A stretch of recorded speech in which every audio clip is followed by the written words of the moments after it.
आज पनि हामी यस भिडियोमा चाहिँ फाइल मेनुको बारेमा कुरा गर्नेछौँ र फाइल मेनुमा रहेको हामीले आज कुन मेनुको बारेमा कुरा गर्नेछौँ भनेपछि आज हामी गएर फाइल मेनुमा गएर क्लिक गरौँ र त्यसपछि आज हाम्रो सेभ भनेर देखाइरहेछ कन्ट्रोल एस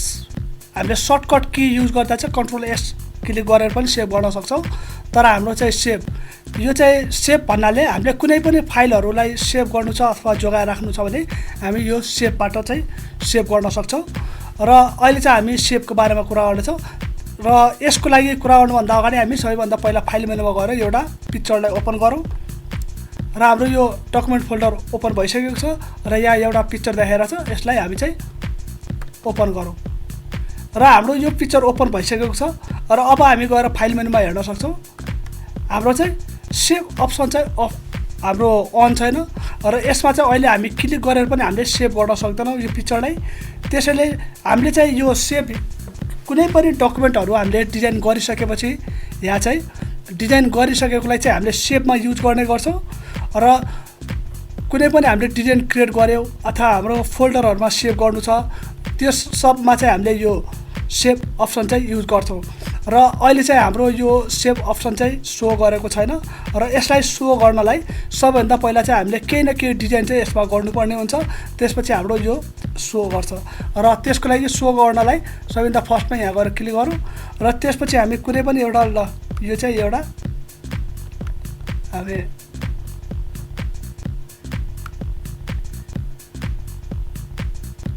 यो चाहिँ यतिमा हामीले यसलाई चाहिँ यो क्रिएट गऱ्यौँ यो र यसमा चाहिँ हामीले कुनै पनि डिजाइनहरू चाहिँ गर्न सक्छौँ सजिलै र यो यति क्रिएट गरेर अब चाहिँ हामी गएर फाइल मेनुमा गएर क्लिक गरौँ र अब चाहिँ हाम्रो यो सेभ अप्सन चाहिँ अन भइसकेको छ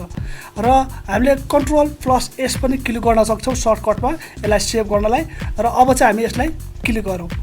र हाम्रो यो चाहिँ सेभ एज भनेर देखाइसक्यो यहाँ अप्सन र यसलाई चाहिँ हामीले सेभ गर्नु छ सेभ गर्दा चाहिँ हामी कुनै पनि फोल्डरहरूमा हामीले चाहिँ यसलाई सेभ गर्न सक्छौँ र हामीले यो डेस्कटपहरू यो जति बेला हाम्रो देखाइरहेको छ यो सबमा चाहिँ हामीले सेभ गर्न सक्छौँ र अब चाहिँ हाम्रो यहाँ चाहिँ हाम्रो पिक्चरको नेमहरू देखाइरहेको छ कुन चाहिँ पिक्चरको नेम चाहिँ हामीले यता टाइप गर्नु छ हामी चाहिँ यहाँ एउटा गर्ल्स भनेर लेखेँ यसलाई चाहिँ र अब चाहिँ हामीले यो सेभ गर्नु छ हाम्रो सेभ भनेर पिएचडी भनेर देखाइरहेको छ हाम्रो पिएचडीमा सेभ गर्दा चाहिँ के हुन्छ कि अहिले हामी हेर्नेछौँ पिएचडीमा सेभ गर्नु छ भने हामी गएर सेभ गरौँ र त्यसपछि हाम्रो चाहिँ फोटो हाम्रो फोटोसप फर्मेट अप्सन भनेर देखाइरहेछ यहाँ चाहिँ अब यसलाई ओके गरौँ र अब हामीले यो बनाएको हाम्रो जुन जुन यसले पिक्चरलाई हामीले जुन यो ड्र गरेका छौँ अब यसलाई चाहिँ हामी गएर यहाँ क्लिक गर्न सक्छौँ ओपनमा र अब चाहिँ हामीले गर्ल्समा जुन क्लिक गरेका थियौँ यहाँ देखाइरहेको छ अघि हाम्रो इमेजमा थियो अहिले हाम्रो गर्ल्समा जुन हामीले चाहिँ सेभ गरेका थियौँ त्यो चाहिँ हाम्रो डकुमेन्टमा र यसलाई चाहिँ पछि फेरि हामी डिजाइनमा युज गर्न सक्छौँ त्यसले गर्दा हामी यसलाई चाहिँ डिलिट गरिदिउँ यहाँ चाहिँ हाम्रो पिक्चरलाई डिलिट गरिसक्यौँ र अब फाइल मेनुमा गएर क्लिक गरौँ र त्यसपछि ओपनमा जाउँ र अब हाम्रो चाहिँ यहाँ हाम्रो पिक्चर पनि देखाइरहेको छ यहाँ डकुमेन्ट हाम्रो यसलाई चाहिँ हामीले डकुमेन्ट फोल्डर पनि भन्छौँ जसमा हामीले डिजाइन गरिरहेको राखेका छौँ र अब यसलाई क्लिक गरौँ र यसलाई ओपन गरौँ र हाम्रो अघिको क्रिएट गरेको हाम्रो पिक्चर चाहिँ आइसक्यो यहाँ र अब फेरि हामी डिजाइन गरेर फेरि यसमा चाहिँ गएर सेभ गर्न सक्छौँ डिजाइन गरेर सेभ गर्ने बित्तिकै हाम्रो फाइलहरू चाहिँ सेभ भइरहेको हुन्छ र पछि हामीले कुनै पनि कारणले हाम्रो यो फाइलहरू मिस्टेक भयो भने चाहिँ हाम्रो सेभ भएको फोल्डरहरू चाहिँ हाम्रो जोगिरहेको हुन्छ र यसलाई चाहिँ हामीले सजिलै जोगाउन सक्छौँ र अब यही पिक्चरलाई चाहिँ हामीले फेरि अब कुनै पनि मोबाइलहरूमा अथवा केहीमा पनि हामीले युज गर्नु छ अथवा सिन गर्नु छ हेर्नु छ भने यसलाई इमेज गर्नलाई सबैभन्दा पहिला यसले गर्न सकिँदैन किनभने हामीले यो सेभ गरेका छौँ यसमा फेरि हामीले केही न केही ड्र गर्नुपर्ने हुन्छ जस्तै हामीले यसलाई यतिमा ड्र गऱ्यौँ यो र अब हामीले यो ड्र गरिसकेकोलाई अब गएर फाइल मेनुमा फेरि हामी क्लिक गर्दा चाहिँ फेरि सेभ गर्न सक्छौँ यसरी र अब चाहिँ हामीले यसलाई फेरि क्यान्सल गरेर हेरौँ फाइल मेनुमा जाउँ र ओपन गरौँ र अब चाहिँ हाम्रो यो जुन डकुमेन्ट फोल्डर देखाएको छ, यसलाई क्लिक गरेर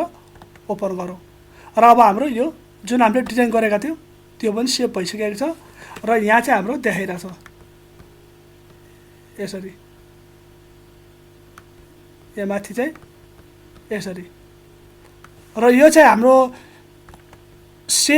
सेभले चाहिँ हाम्रो कुनै पनि डकुमेन्टहरू डिजाइन गर्दा, कुनै पनि फाइलहरू जोगाउनु छ भने चाहिँ हामीले डिजाइनिङ गर्दा गर्दै पनि कुनै पनि फाइल उड्न सक्छ। त्यसैले चाहिँ हामीले डिजाइन गरिरहेको बेलामा यसलाई सेभ युज गर्दै गरिरहेको हुन्छौँ र त्यसपछि हामीले यो सेभमा चाहिँ युज गर्दा चाहिँ हामीले हाम्रो फाइलहरू जोगाउने काम चाहिँ यसले गर्ने गर्छ। त्यसैले चाहिँ हामी सेभलाई चाहिँ एकदम राम्रोसँग चाहिँ हामीले प्रयोग गरिरहनु पर्ने हुन्छ। र आज चाहिँ हामी सेभ मेनुको बारेमा कुरा गऱ्यौँ र नेक्स्ट भिडियोमा चाहिँ हामी नेक्स्ट मेनुको बारेमा कुरा गर्नेछौँ। त्यसैले नेक्स्ट मेनु हेर्न चाहिँ नभुल्नु होला।